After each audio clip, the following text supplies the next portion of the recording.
네, 안녕하세요. 솔비입니다. 반갑습니다.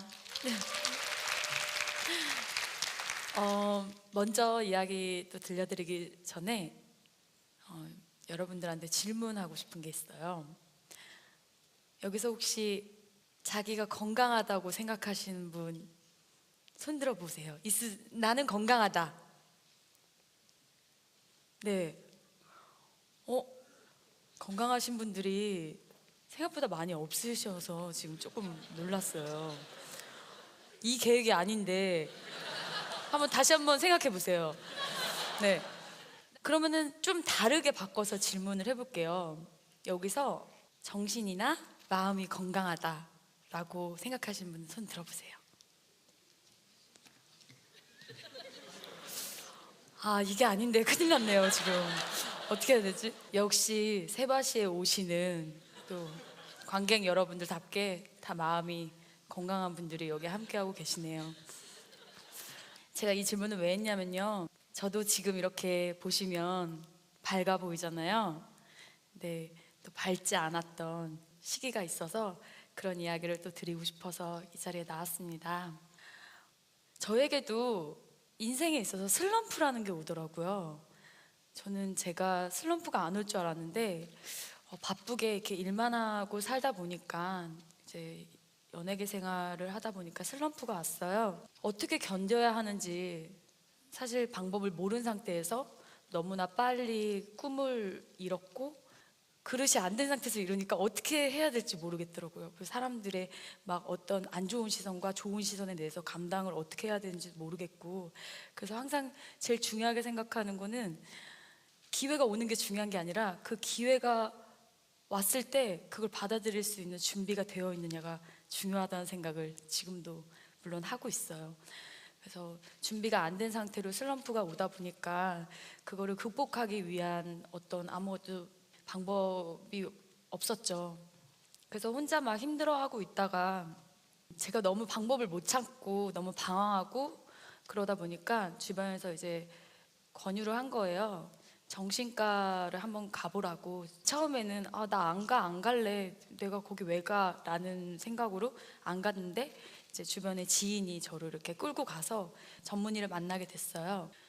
근데 처음에 선생님을 만났을 때 뭐 할 말도 없고 내가 힘든 걸 어떤 걸 이야기해야 되는지 모르겠고 내가 왜 힘든지도 모르겠고 막 이래서 막 울었어요. 그냥 무작정. 그렇게 우는데 선생님이 계속 말도 시키지 않으시고 그냥 제가 우는 걸 계속 지켜보시더니 마지막에 저에게 이 한마디를 딱 던지시더라고요. 솔비 씨에게 지금 만약에 소원을 이루어지는 뿅망치가 있다면 세 가지 소원을 말씀해 보세요. 이러는 거예요. 근데 딱 그 얘기를 듣자마자 저는 소원이 없더라고요. 세 가지의 소원을 어떤 걸 이야기해야 되지? 그 꿈을 아무것도 얘기할 수 없다라는 저 자신에 대해서 너무 그때부터 좀 먹먹해지기 시작했어요. 그랬더니 선생님이 다음에 만날 땐 꼭 이 세 가지 소원을 꼭 생각해서 오세요 라고 말씀하시더라고요. 그래서 혼자 집에 가서 그때부터 저의 세 가지의 소원을 고민하게 됐죠. 근데 제가 처음에 데뷔하기 전부터 저는 세 가지의 꿈이 있었어요. 신기하게도 저희 엄마 아빠를 위해서 집을 사드리고 가수가 되고 그리고 유명해지는 거, 세 가지의 소원이 있었는데 막상 선생님이 저에게 지금 이루고 싶은 게 뭐예요? 라고 했을 때 제가 그 세 가지의 소원을 어쩌면 이루어 버려서 할 말이 없었던 거죠. 그때부터 꿈이 없는 사람 같았어요. 어떻게 해야 될지도 모르겠고 어쩌면 너무나 빨리 꿈을 이뤘기 때문에 오는 어떤 허무함, 이제 앞으로 어떻게 살아가야 되는지에 대해서 아무런 준비가 되어 있지 않았던 것 같아요. 왜 아무것도 하기 싫지? 왜 사람들 만나기도 싫고 너무 그냥 살아가는데 무기력하지? 라고 했던 그런 고민들이 나는 이미 마음의 온도가 어쩌면 38도가 넘어서 열이 엄청 나고 있구나. 그거를 그때 그 순간을 통해서 알게 되었던 것 같아요. 그때부터 이제 치료를 하기 시작한 거죠. 선생님을 만나서 이런저런 얘기를 막 하면서 이제 저에 대해서 이야기를 하게 되고, 그러다 보니까 선생님이 저에게 이런 말씀을 하시더라고요. 솔비 씨는 TV에서 본 것보다, 솔비 씨가 알고 있는 사람보다 되게 착한 사람인 것 같아요 라고 하시더라고요. 근데 참 이거 별 얘기 아니에요. 착한 사람이다 라는 얘기가 참 별 얘기가 아닌데, 저는 그게 그렇게 와닿았어요.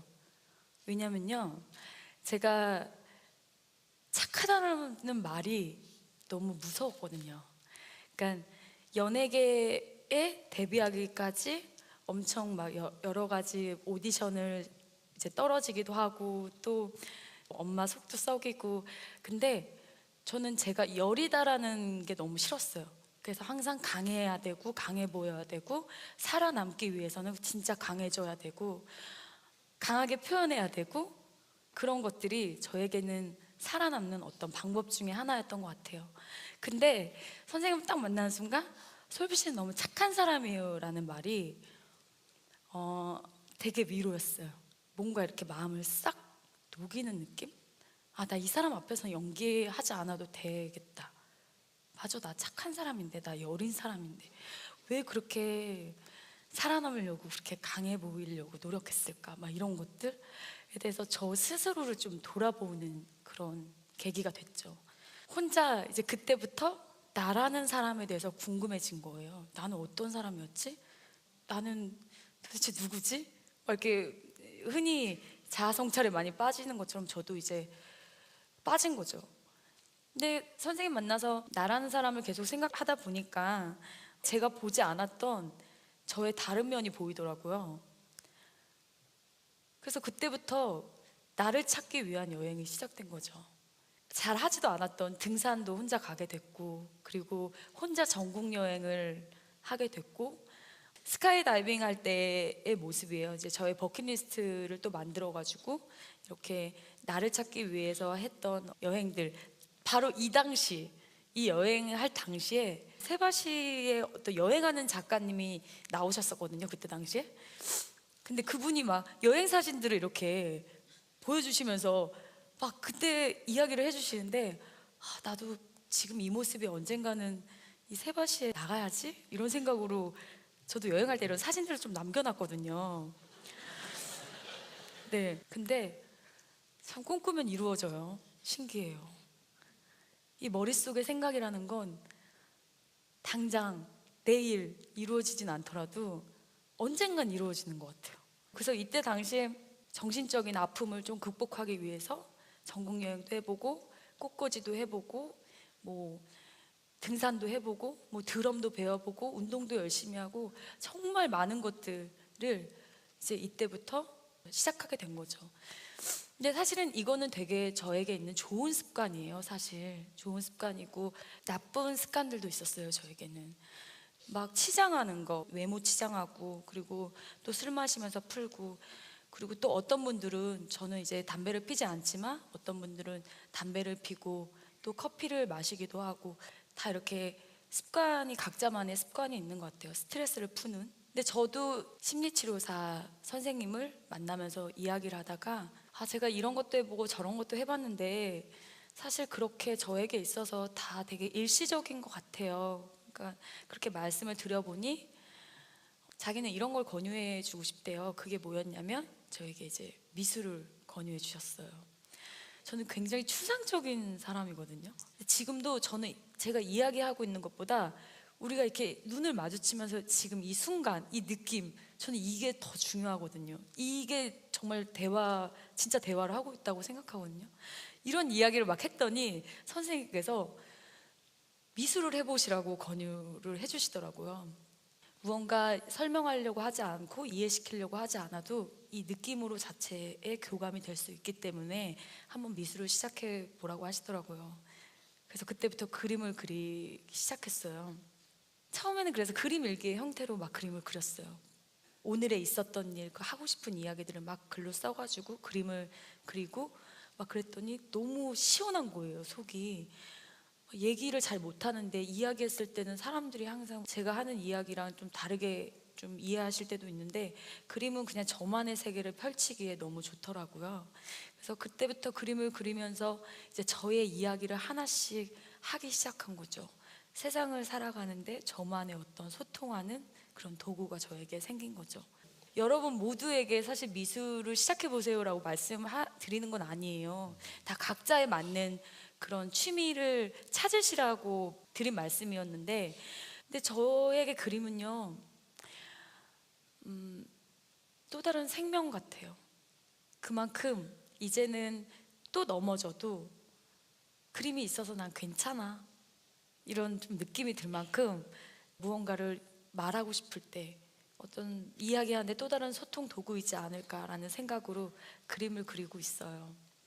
제가 떳떳하게 말씀드릴 수 있는 건, 제가 그림을 통해서 이제 나눔 활동도 되게 하게 됐고, 그리고 그림을 통해서 무언가 관찰하는 습관을 갖게 됐고, 그림을 통해서 세심하게 이해하는 또 습관이 생긴 것 같아요. 다른 것들은, 그동안의 다른 습관들은 썸을 탔다고 보시면, 그림은 저에게 있어서 어떤 사랑을 찾아준 거죠. 그래서 그림이랑 되게 연애한다라는 느낌이 들어요. 그러면서 그림을 그리면서 딱 느낀 게, 집에 딱 가면서 이제 작품들이 쫙 있는 거예요. 예전에는 영수증이 많았잖아요. 네, 그래서 나쁜 습관은 아픔을 남기고 좋은 습관은 작품을 남기는구나 라는 생각이 들더라고요.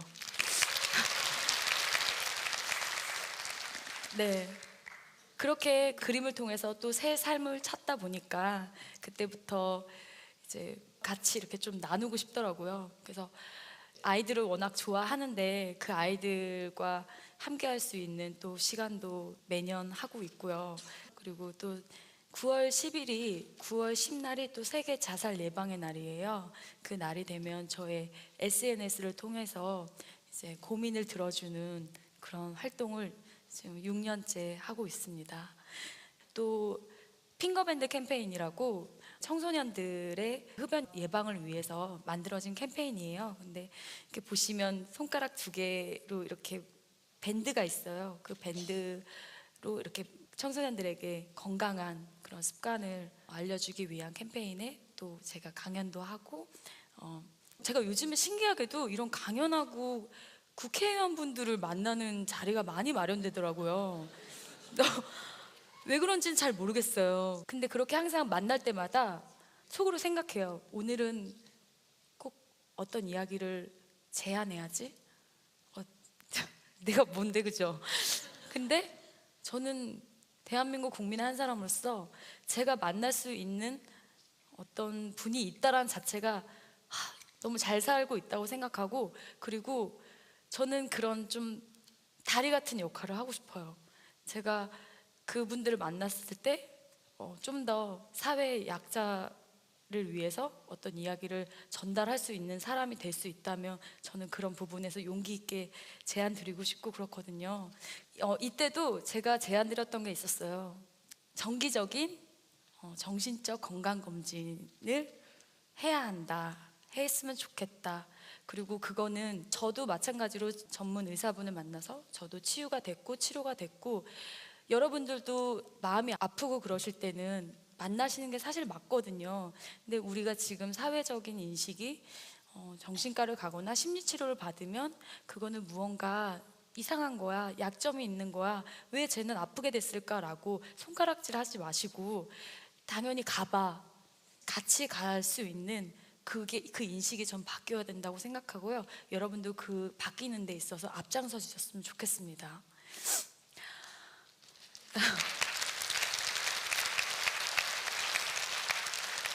네, 요즘에 SNS나 뉴스 이런 거 보면은 참 너무 안 좋은 소식이 많아요. 그리고 OECD 가입된 국가 중에 우리나라가 자살률 1인 거 알고 계시죠? 우리는 그 불명예를 씻기 위해서 함께 노력해야 한다고 생각해요. 그리고 제가 나와서 이렇게 말씀드리는 이 시간들은 절대적으로 아주 작은 씨앗이 될 수 있다고 생각해서, 여러분 모두가, 한 분 한 분 모두가 다 마음이 건강해지고 정신이 건강해지는 그 날이 될 때까지 저는 계속 힘이 될 수 있는 사람이 됐으면 좋겠고요. 저는 오늘 이 자리를 나옴으로써 너무너무나 기분이 너무 좋은 것 같아요. 여러분 몸뿐만이 아니라 마음까지도 건강할 수 있는 여러분들이 되셨으면 좋겠습니다. 감사합니다.